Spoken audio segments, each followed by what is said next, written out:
We want to go now to Donald Trump, who joins us by phone. Mr. Trump, in our polls, we show you up everywhere but Iowa, where you're tied with Ben Carson. And that, plus some other recent polls in Iowa, seems to have made you go after Mr. Carson.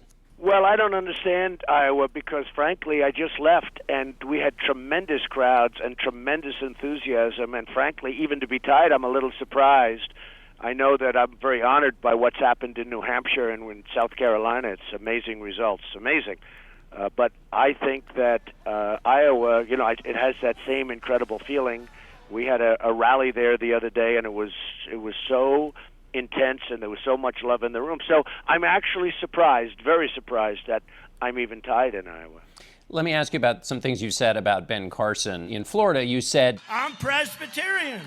Boy, that's down the middle of the road, folks, in all fairness. I mean, Seventh-day Adventist, I don't know about. I just don't know about. Mr. Carson's Seventh-day Adventist. What did you mean by that? Well, exactly what I said. I don't know about that. I don't know about what that is. I'm not that familiar with it. I've heard about it, but I'm not that familiar with it. That wasn't meant to be an insult, obviously. It's just that I don't know about it. Okay, so an expression of ignorance, not raising questions about it. Well, it's a harsh way of putting it, but perhaps I could say it that way, yes, because I just don't know about, as I said, I don't know about that. You also mentioned Mr. Carson was controlled by his PAC, but he has received more small dollar donations than anybody else. So isn't that a sign that he's got grassroots support and not that he's controlled by his PAC, as you've claimed about other people? Well, the people running his PAC are highly trained professionals, I would imagine. And those people are using that PAC differently than you're supposed to use a PAC. They are running Iowa for him. They are in there. They're doing all sorts of things that are totally different than what you're supposed to be doing. And, Ben is in Iowa very little. He does not go to Iowa much. The people are doing leaflets. They're doing all this stuff. They're essentially campaigning for him in Iowa, and that's not what a PAC is supposed to be. It's not supposed to happen that way. And as you know, I've disavowed all PACs. I had many people setting up PACs for me.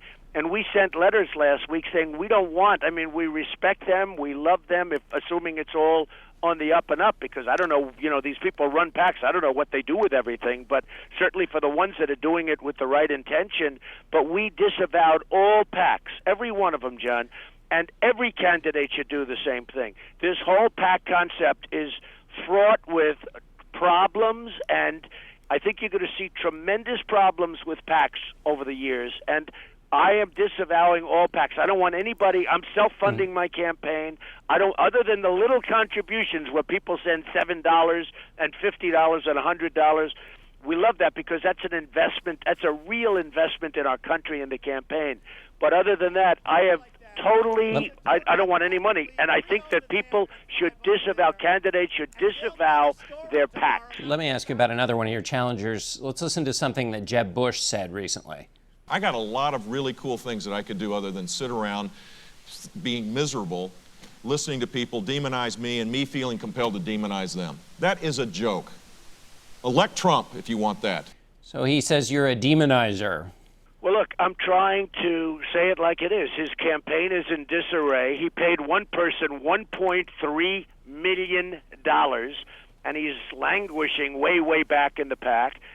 But his campaign is a total disaster. He's paid people far too much. Now he's cutting everybody's salaries. And as a businessman, if he can cut salaries 40 and 50%, why didn't he do it when he started? Why is he doing it now? Why did he hire him in the first place for so much? That means they would have worked for a lot less money. But his campaign is in disarray. His whole thing is a mess. But, he paid one person, as I understand it, now maybe that's incorrect, but paid over $1 million for one person. And, it's okay, maybe after everything's done, they get a great incentive, but he's doing very poorly. You don't pay that kind of money. So he's got some problems. Let me ask you a couple policy questions here. We're about to have a fight over the government's ability to borrow money, the debt limit. Do you think it's an economic problem if the debt limit is not raised? Will that hurt the economy? Well, I think what they should do is use the debt limit as a very strong negotiating tool to make other changes and to cut costs elsewhere.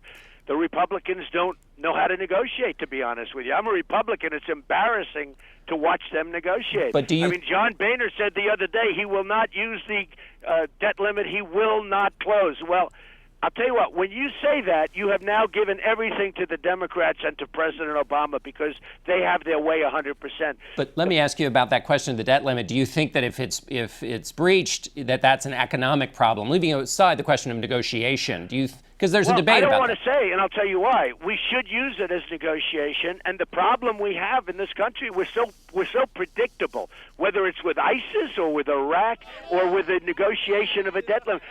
Boehner should not be saying we will not close, because you can't negotiate once you say that. You've given up 95% of your strength when you do that. So I'm not going to say, but I will tell you, it's an amazing tool to negotiate, because it is a very, very, I mean, it's fairly catastrophic if it happens.